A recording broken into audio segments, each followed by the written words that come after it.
આ વર્ષે મગફળીનું વાવેતર ખૂબ પુષ્કળ પ્રમાણમાં થયું છે. ઘણા બધા અન્ય પાકોનું વાવેતર પણ થયું છે. એમાં હળવું એક ક્ષેત્ર બનાવેલું છે, સિંગરાવાળું ક્ષેત્ર બનાવેલું છે. ગુરુકુળ દ્વારા ખેડૂત મિત્રો અત્યારે લેવા આવેલા છે ક્ષેત્ર, અને કેવું આ ક્ષેત્ર ખાસ ધરાવવું છે એની આપણે વાત કરવાની છે. ફરીથી આપો અને આગળ વાત કરીએ. મારું નક્કી તાલુકાનું બીજી ગામ, ઓકે, અને મારું ત્યાં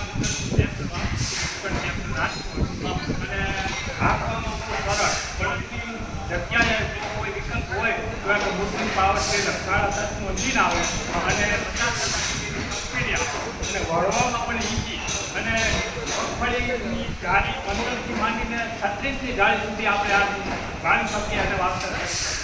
અને એક ઉત્તમમાં ઉત્તમ ઉદાહરણ હોય તો બળદમાં બીજો વિકલ્પ કે બીજો ભાઈ તો આ એક આજે ખેડૂતને માટે આપણો એક સારી એક આઈટમ ગુરુકુળ પાવર ટીલરે બનાવી છે કે દરેક ખેડૂતને નમ્ર વિનંતી કે આ ક્ષેત્ર લેવામાં કોઈ આપણે છેતરાતા નથી.